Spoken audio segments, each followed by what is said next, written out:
Hello mga mamshi, dahil nga po malapit nang lumabas si baby kaya ito excited na ako sa pagbili ng kanyang mga gamit. At ito nga at isa sa mga nabili kong gamit ay ang kanyang mosquito net. Ayan. Grabe mamshi, hindi ko ina-expect na ganito pala siya kalaki at sobrang ganda niya talaga mamshi. Ito mayroon siyang unan.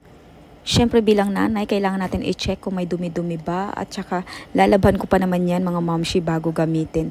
At ito mamshi, ito nga pala, akala ko dito anting-anting.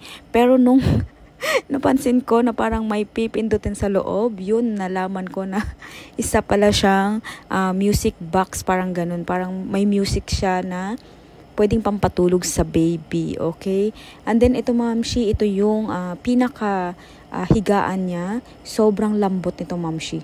At ito yung pinaka mosquito net niya. Grabe, hindi ko ina-expect sa sobrang laki pala niya nito. Kita nyo naman po, sobrang laki niya. Sa sobrang laki niya ay kasyang-kasya na siya halos sa aking bed po. Ayan. So kung dito ko siya ilalagay, wala nang space para sa akin. Ganyan po siya kalaki. Actually, mamshi, ito ay magagamit pa hanggang sa paglaki ni baby. Siguro hanggang 3 years old or 5 pa po. Kasi ang laki niya po talaga, promise. Makikita nyo po yan kapag nag-check out po kayo. At kung gusto nyo pong bumili nito, ay ilalagay ko po yung link niya para po ma-share ko sa inyo kung saan ko po ito nabili. At di po talaga kayo magsisisi mga mamshi. Grabe. Worth it po ang price nito. Ang bilis po i-deliver. Okay? And then, mamshi, kitang-kita nyo naman kung gaano siya kaganda sa loob. Marami po siyang kulay. Kaya ano pa hinihintay mo mamshi? Mag-check out ka na.